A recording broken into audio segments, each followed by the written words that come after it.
진짜 너 겁이 많은 애였구나. 영라의 운전기사로 첫 근무했던 날 지화는 왠지 마음속이 복잡해 잠을 설쳤습니다. 그렇게 도도하게만 굴던 영라가 두려움에 떨던 순간 무심히 넘기지 못하고 본능처럼 그녀를 보호해야겠다는 생각이 들었습니다. 성재형의 동생이라 친근하게 다가가려는 자신에게 이 기사님이라고 부르며 줄곧 사모님 행세하는 영라에게 우라가 치밀었지만 결국 혼자 있게 되었을 때 어린 새 마냥 바들바들 떠는 영라의 여린 모습을 보자 미안함과 앞으로는 단단히 지켜줘야겠다는 순수한 마음이 들었던 것입니다. 어젯밤 집에 돌아오자마자 성희는 영라의 늦은 귀가에 호들갑을 떨며 정말 아무 일도 없었다고? 라며 목소리를 높였습니다. 오늘 아침에도 방에 들어와 얼굴이 부었다며 근심 어린 말을 합니다. 영라는 지환과 티격태격하며 울컥했던 기억을 떠올리며 순간 말문이 막혔습니다.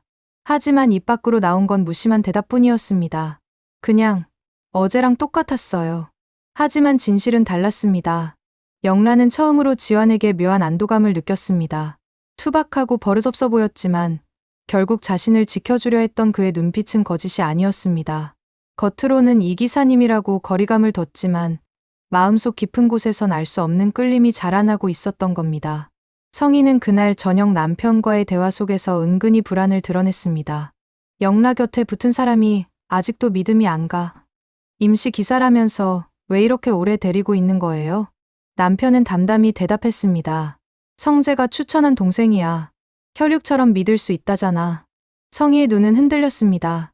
그녀에게 지화는 그저 성재 친구, 지역의 동생이 아니었습니다. 어쩐지 불길한 직감이 스멀스멀 올라왔습니다. 며칠 뒤 영라는 학교에서 돌아와 우연히 지환과 마주쳤습니다. 또 왔네요. 이 기사님. 또라니. 내 엄마가 오라잖아. 말은 날카로웠지만 두 사람 사이엔 묘한 긴장이 흘렀습니다. 지환은 무심한 척했지만 영라가 차에서 화실에 올라가는 동안 보디가드처럼 동행해 주었고 화실 문이 닫히는 소리를 듣자 지환의 마음은 이상하게도 편안했습니다. 그날 밤 영라는 아버지와 마주 앉았습니다. 오늘 얼굴이 좋아 보이네. 무슨 좋은 일 있었어? 아버지의 다정한 물음에 영라는 한순간 고백하고 싶은 충동을 느꼈습니다. 그 사람 앞에선 이상하게 안심돼요. 하지만 입술은 굳게 닫혔습니다. 대신 짧게 대답했습니다. 아니에요. 그냥 오늘도 똑같았어요. 아버지는 대수롭지 않게 웃었지만 그 대답 뒤에 숨은 흔들림을 눈치채지 못했습니다. 영라는 방으로 올라와 이불을 끌어안은 채 깊은 한숨을 내쉬었습니다. 왜 자꾸만 그 사람이 떠오르지? 그날 새벽, 내가 아이에게 했던 첫 약속이 뭔지 알아? 절대 너를 버리지 않겠다였는데요. 그런데 세상에서 제일 먼저 깨진 약속이 바로 그 약속이었어요. 고성희는 혼잣말처럼, 그러나 고해성사처럼 속삭였습니다. 아무도 없는 응접실, 늦은 밤의 적막은 그녀의 기억을 더 선명하게 끌어올렸습니다. 눅눅한 벽지, 가난한 신혼방, 술 냄새 풍기던 남편, 그리고 배 위에서 꿈틀대던 작은 생명. 그 모든 장면이 뒤섞여 눈앞을 스쳐 지나갔습니다. 고성희는 의자 등받이에 등을 기댄 채 손가락으로 탁자 모서리를 더듬었습니다. 그 손끝의 떨림은 오래전의 겨울을, 그 겨울의 작은 울음을, 그 울음에 겹쳐진 죄책감의 무게를 다시 불러왔습니다. 고성희의 첫 결혼은 사랑보다 생활고가 먼저 찾아왔습니다. 남편은 늘 돈을 벌어오겠다며 집을 나갔지만 며칠씩 소식이 없었고 돌아올 땐 빈 호주머니에 술 냄새만 가득했습니다. 고성희는 동전 몇 개로 라면을 사고 라면조차 없었을 땐 소금물로 하루를 버텼습니다. 조금만 버티면 괜찮아질 거야. 스스로를 달래보았지만 상황은 나아지지 않았습니다. 누군가에게 기대고 싶은 마음은 있었지만 기대어 무너질 만한 품은 어디에도 없었습니다. 아이를 가진 걸 알았을 땐 기쁨보다 두려움이 먼저였습니다. 이 아이를 어떻게 키우지? 임신 후반부로 갈수록 발목은 퉁퉁 붓고 허리는 서 있기조차 힘들었지만 고성희는 배 위에 손을 얹고 속삭였습니다. 괜찮지. 엄마가 알아서 할게. 하지만 그 약속은 이미 지킬 수 없다는 걸 그녀 스스로도 어렴풋이 알고 있었습니다. 약속은 말이었고 현실은 숫자였고 숫자는 늘 마이너스 쪽으로만 기울었습니다. 아이를 낳던 날 새벽 공기에는 녹은 눈 냄새가 섞여 있었습니다. 진통 끝에 울음을 터뜨린 아기를 품에 안았을 때 고성희는 눈물이 저절로 흘렀습니다. 안녕. 그 한마디에 지난 시간의 도망과 내일의 두려움이 한꺼번에 녹아들었습니다. 하지만 그 순간 들어온 남편의 첫 마디는 잔인했습니다. 이걸 어떻게 키워? 이걸이라니. 내 아기야. 고성이는 절규하듯 말했지만 남편은 고개를 저으며 냉랭하게 말했습니다. 빚이 얼마인데. 너도, 나도 이미 끝났어. 그는 결국 떠났습니다. 병원비 독촉만 남기고. 사람은 떠나고 숫자만 남는 밤. 고성이는 침대 난간을 붙잡고 한참을 서 있었습니다. 며칠 후 고성이는 혼자 병실에 앉아 아이를 바라보다 결국 무너졌습니다. 미안해, 엄마가 약속 못 지켜서 미안해. 그날 밤 고성이는 몰래 아이를 품에 안고 병원을 나왔습니다. 발길이 향한 곳은 한 교회의 구석, 아직 낡지 않은 베이비박스였습니다. 그녀는 그 철문 앞에서 다리에 힘이 풀려 한동안 서지도 앉지도 못한 채 머뭇거렸습니다. 차가운 철문 앞에서 고성이는 몇 번이고 망설였습니다. 아이는 곤히 자고 있었고 작은 입술은 규칙적으로 오므려졌다 열리기를 반복했습니다. 고성이는 마지막으로 아이의 볼에 얼굴을 묻으며 속삭였습니다. 엄마가 버리는 게 아니라 지켜주는 거야. 지금은 아니어도 언젠가 꼭 다시 찾을게. 그 약속조차도 언젠가는 또 깨질지 모른다는 것을 알면서도 그 말을 해야만 밤을 견딜 수 있을 것 같았습니다. 그리고 문을 닫았습니다. 찰칵 작은 소리와 함께 고성이의 삶은 돌이킬 수 없는 길로 접어들었습니다. 그 소리는 짧았지만 한 사람의 생을 두 동강 내는 분기점처럼 길게 울렸습니다. 고성이는 한동안 상자 앞을 떠나지 못했습니다. 어떤 울음도 들리지 않았고 어떤 발자국 소리도 나지 않았습니다. 다만 자신의 심장 박동만 크게 들렸습니다. 살아. 그녀는 자신에게 속삭였습니다. 살아서 언젠가 무릎 꿇고 빌어. 한편 그 베이비박스 앞에는 늘 사람들을 맞아주던 한 여자가 있었습니다. 이름은 정순이. 정순이는 봉사자로서 버려지는 아이들을 받아 보호소와 연결해주곤 했습니다. 그날 밤 정순이는 상자 안에서 새 생명을 발견했습니다. 연약하지만 건강한 울음소리가 좁은 공간을 가득 채우고 있었습니다. 정순이는 떨리는 손으로 아이를 꺼내 안으며 속삭였습니다. 괜찮아. 이제 너 혼자가 아니야. 그 짧은 문장 속에는 오랜 시간 자신도 혼자였다는 고백이 숨어 있었습니다. 정순이는 아이를 기관에 맡기지 않고 곧장 입양 절차를 알아보았습니다. 그 당시에는 결혼하지 않은 상태였던 터라 그녀에게 주변에서는 무모하다 했습니다. 순이야, 너도 내 삶 챙겨야지. 아이 하나가 사람을 통째로 먹어치우는 거 알아? 말들은 현실적이었고 현실적인 말은 늘 옳았지만 정순이는 고개를 저었습니다. 내가 지켜줄 거야. 이 아이는 이제 내 딸이야. 그렇게 지은호는 정순이의 품에서 새로운 삶을 시작했습니다. 정순이의 삶은 곧장 바뀌었습니다. 아침은 아이의 울음으로 열렸고 저녁은 잠투정으로 닫혔습니다. 처음엔 우왕좌왕했고 젖병을 제대로 쥐는 것조차 서툴렀습니다. 그래도 지은호가 손가락을 꼭 쥐면 정순이는 세상의 모든 질문이 잠시 멈추는 것을 느꼈습니다. 그래, 우리 둘이 해보자. 그 말 이후로 정순이는 단 한 번도 뒤를 돌아보지 않았습니다. 한편 고성이는 그 뒤로 삶을 완전히 갈아엎듯 살았습니다. 병원비를 갚고 나서도 홀로 살아가는 건 끝없는 전쟁이었지만 그녀는 결국 결심을 내렸습니다.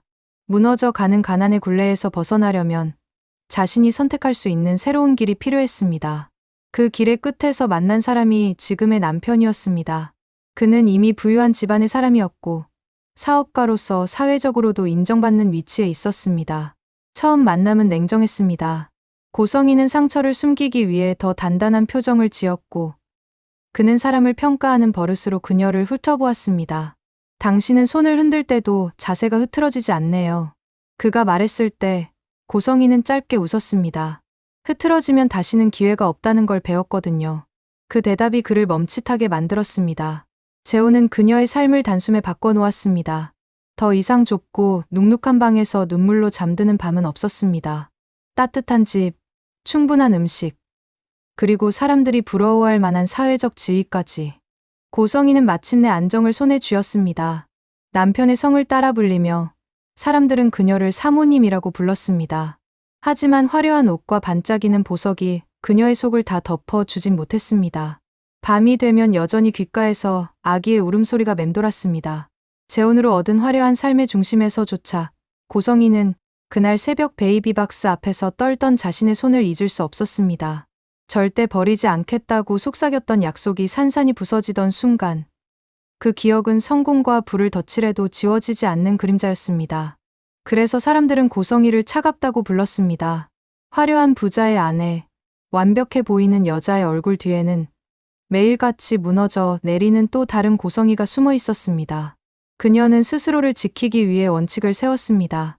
없는 티를 내요. 장식보다 공기가 먼저. 향수는 향이 아닌 기억으로. 원칙은 방패였고 방패는 때로 칼처럼 보였지만 그녀는 자신이 무너지지 않기 위해서라면 그 오해를 감수하기로 했습니다.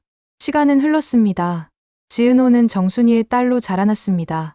따뜻한 보살핌 속에서 자란 지은호는 남달리 총명했고 성실했으며 미묘하게도 내가 어디서 왔을까 하는 물음을 늘 마음 한구석에 품고 있었습니다. 정순이는 그 눈빛을 알아채면서도 끝내 진실을 말하지 않았습니다. 그저 한마디를 되뇌일 뿐이었습니다. 은호야, 넌 내 딸이야. 그게 다야. 초등학교 운동회 날 지은호는 넘어져 무릎을 세게 까졌습니다. 피가 뚝뚝 떨어졌고 아이는 이를 악물고 울음을 참았습니다. 정순이가 달려와 앉아 괜찮아.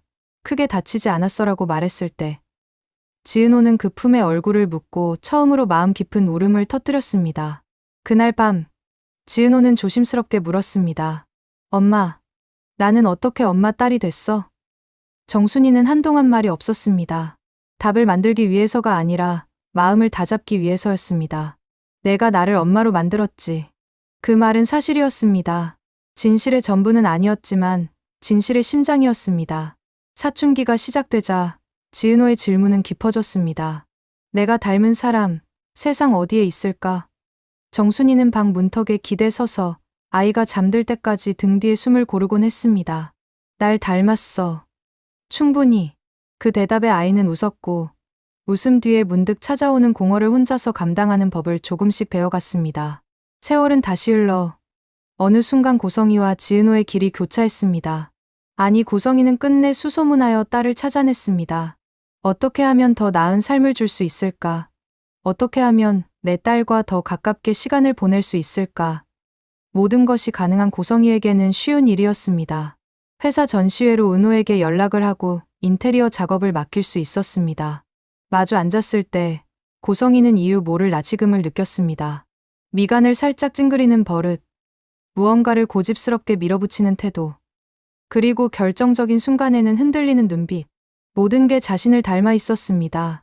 회의 중 지은호가 물었습니다. 대표님, 왜 그렇게 없는 티를 중요하게 생각하세요?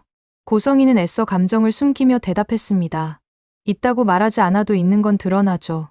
반대로 없다고 말하지 않으면 없는 게 더 티가 나요. 지은호는 고개를 갸웃하며 웃었습니다. 어려운 말이네요. 하지만 배워야 할 것 같아요. 고성이는 그 웃음을 보며 가슴이 무너져 내리는 걸 느꼈습니다. 내가 웃는 법을 배운 게 나 때문이 아니라 다른 엄마 때문이구나. 그런데도 고맙다. 그날 밤 고성이는 잠들지 못했습니다. 책상 서랍에서 오래된 메모장을 꺼내 날짜 없이 적힌 문장들을 훑었습니다. 버리지 않겠다고 약속했지만 지키는 다른 방법을 찾아야 했다. 누군가가 대신 지켜준다면 그 사람 앞에서 무릎 꿇어도 된다. 그 문장들 사이사이로 누군가의 이름이 빈칸처럼 남아 있었습니다. 그 이름은 아직 알지 못하는 이름이었고 곧 알게 될 이름이었습니다. 그러던 어느 날 지은호가 고성이에게 말했습니다. 대표님, 혹시 다음 주에 저희 엄마랑 같이 식사 가능하세요? 제가 늘 말씀만 드렸는데 직접 소개해드리고 싶어서요. 정순이라고 하세요. 그 이름을 듣는 순간 고성이는 숨이 멎는 듯했습니다. 정순이, 자신이 한 번도 본 적 없지만 자신의 아이를 키운 여인일 수 있는 이름. 아이를 베이비박스에 내려놓던 바로 그 밤, 그 상자를 열었을지도 모를 사람. 고성이는 가까스로 대답했습니다. 그래요. 불편하지 않다면. 회의실을 나서며 문손잡이를 잡은 채 한동안 손을 떼지 못했습니다. 차가운 금속 감촉이 심장박동과 같은 리듬으로 전해졌습니다. 약속한 날, 작은 식당에서 세 사람이 마주 앉았습니다. 지은호는 해맑게 메뉴를 고르며 웃었습니다. 정순이는 고성희에게 따뜻하게 인사했습니다. 처음 뵙겠습니다. 대표님. 고성희는 손끝이 떨렸지만 애써 미소를 지었습니다. 네, 처음 뵙겠습니다. 말의 끝을 조금 길게 느려서라도 그 떨림이 들키지 않게 하려고 애썼습니다. 음식이 나오고 세 사람은 한동안 먹는데 집중했습니다. 말이 없어도 괜찮았습니다. 그 시간은 대화를 미루는 시간이 아니라 말 아래 깔린 마음이 서로를 닮는 시간이었습니다. 어느 정도 배가 차자 정순이가 물었습니다. 대표님은 어릴 때 어떤 공간을 좋아하셨어요? 고성희는 잠깐 옛 장면으로 다녀왔습니다. 햇빛이 바닥에 넓게 퍼지는 방이요. 가난했는데요. 이상하게도 그 빛은 돈 냄새가 나지 않았어요. 그래서 좋았어요. 지은호는 얼른 따라 말했습니다. 저도 그래요. 빛이 바닥에 닿을 때 먼지가 떠 있잖아요. 그 먼지 보는 게 좋았어요. 살아있는 것 같아서. 정순이가 미소를 지었습니다. 그래서 내가 늘 창가 자리를 좋아했구나. 지은호는 엄마를 보며 웃었습니다. 그 사소한 대화가 고성희에게는 폭풍처럼 다가왔습니다. 먼지와 빛, 가난과 따뜻함, 자신의 과거를 비추던 단어들이 낯선 식탁 위에서 다시 태어나고 있었습니다. 내가 나를 닮았다는 증거를 내가 아니라 내가 먼저 말해버리는구나. 식사가 끝나갈 무렵 정순이가 물컵을 들어 말했습니다. 앞으로도 잘 부탁드려요. 고성희는 잠시 숨을 고르고 대답했습니다. 제가 오히려 더 부탁드려요. 평범한 인사 같았지만 고성희의 속마음은 달랐습니다. 내가 버린 날들을 당신이 지켜줬고 내가 무너진 순간들을 당신이 살아줬어. 그날 밤 고성희는 혼자 눈을 감고 이름을 불렀습니다. 은호야. 그리고 또 다른 이름을 불렀습니다. 순희 씨. 두 이름이 같은 입술에서 나왔습니다. 이상하게도 그건 배신이 아니라 완성이었습니다. 한 사람은 아이에게서 시작했고 다른 한 사람은 아이에게서 끝났습니다. 그 사이를 잇는 다리가 자신이라는 걸 고성희는 처음으로 분명히 인정했습니다. 며칠 뒤 지은호가 작은 봉투 하나를 들고 왔습니다. 대표님, 엄마가 이거 드리라고 하셨어요. 옛날 영수증 같은 건데요. 정리하다 보니 나왔대요. 버리자니 마음이 조금 걸려서. 고성희는 봉투를 받는 손이 떨리는 걸 들키지 않으려 했습니다. 방에 돌아와 봉투를 열자 오래된 병원 영수증, 낡은 메모, 그리고 이름 없이 시작하는 편지 한 장이 들어 있었습니다. 당신이 이 아이에게 해준 모든 것을 언젠가 갚고 싶습니다. 그날의 빚을 잊지 않겠습니다. 글씨는 서툴렀고 잉크는 번져 있었습니다. 고성희의 손끝이 종이 위에서 오래 머물렀습니다. 순희 씨, 사실 이 편지는 당신에게 보내는 게 아니라 나에게 보내는 사과였어. 그 밤, 고성희는 더 이상 울지 않았습니다. 대신 아주 오래 걸었습니다. 집 안을 한 바퀴 돌고, 계단을 오르내리고, 베란다의 허공을 한참 바라보다가 다시 책상으로 돌아왔습니다. 그리고 메모지에 적었습니다. 내일은 오늘보다 덜 두렵자. 내일이 오면 오늘의 약속을 조금 더 지키자. 그 다음 날, 고성희는 업무에서 한 가지를 바꿨습니다. 지은호의 견본을 보며 예전처럼 딱딱한 피드백 대신 말했습니다. 좋아요. 전보다 한 톤 어두워졌네요. 그 용기가 전 좋아요. 지은호가 물었습니다. 용기라니요? 사람은 밝은 걸 고르기 쉬워요. 칭찬받기 쉬우니까. 그런데 지금 선택은 칭찬보다 이야기를 택했네요. 이야기를요? 빛이 닿기 전에 손으로 만져지는 감정 같은 것. 잠시 침묵이 흘렀습니다. 지은호는 고개를 끄덕이며 웃었습니다. 그런 말을 오늘 처음 들었어요. 고성희는 조용히 대답했습니다. 오늘의 첫 번째 사람으로 기억해줘요. 그 말은 지은호를 향한 것이면서 동시에 정순이에게 보내는 무언의 인사였습니다. 나는 이제 첫 번째 사람이 아니어도 돼. 다만 늦지 않게 두 번째 사람이 되자. 시간은 계속 흘렀습니다. 작은 흔들림과 작은 결심들이 여러 겹치자 묵직한 변화가 일어났습니다. 고성희는 정순이에게 조심스레 연락을 했습니다. 식사, 한 번 더 괜찮을까요? 정순이는 잠시 뜸을 들이다가 좋습니다라고 답했습니다. 그 둘의 두 번째 식사에는 지은호가 없었습니다. 두 사람은 아주 평범한 질문부터 시작했습니다. 요즘 어떠세요? 일은요? 건강은요? 그러다 어느 순간 정순이가 말했습니다. 대표님, 저는 질문하지 않을게요. 대표님이 묻고 싶은 걸 물어도 전 다 대답할 수 있어요. 다만 지금은 아니면 좋겠어요. 고성희는 고개를 끄덕였습니다. 저도 지금은 아니었으면 좋겠어요. 두 사람은 그렇게 서로의 지금은 아님을 동의했습니다. 그 동의는 회피가 아니라 준비였습니다. 서로의 상처를 손가락으로 눌러 확인하는 대신 상처 둘레의 온도를 맞추는 일부터 하기로 한 것이었습니다. 봄이 오고 창밖에 나무는 새잎을 밀어 올렸습니다. 고성희는 업무를 정리하고 창가에 서서 바닥 위로 부유하는 먼지를 보았습니다. 먼지가 일어나고 가라앉고 다시 일어났습니다. 먼지를 싫어하던 사람이 먼지를 사랑하는 법을 배워가고 있었습니다. 살아있네. 아주 작은 목소리로 말하고 다시 펜을 잡았습니다. 그날 저녁 지은호가 메시지를 보냈습니다. 대표님, 다음 주 콘셉트 안에 시간이라는 키워드를 넣어도 될까요? 공간이 기억을 품는 방식에 대해 조금 더 실험해보고 싶어서요. 고성희는 화면을 오래 보았습니다. 공간이 기억을 품는 방식. 그 문장을 입으로 여러 번 읽었습니다. 읽을 때마다 심장이 살짝 달라붙었습니다. 그래. 우리도 그렇게 하자. 공간처럼 기억을 품자. 흘려보내지 말고, 버리지도 말고, 기억을 품은 채로 다시 사는 법을 배우자. 답장은 아주 단순했습니다. 좋아요. 책임은 제가 집니다. 그 말을 보내고 나서 고성희는 소파 등받이에 몸을 기대며 눈을 감았습니다. 절대 너를 버리지 않겠다 한번 부서진 약속을 다른 방식으로 지키기로 했습니다. 말하지 않는 보호가 아니라 말하게 될 그날까지 반듯하게 살아내는 보호. 머지않아 정순이가 먼저 연락을 보냈습니다. 대표님, 혹시 주말에 시간 되시면 우리 집에 오실래요? 아이 어릴 때 사진이 조금 있어서요. 그냥 같이 보자고요.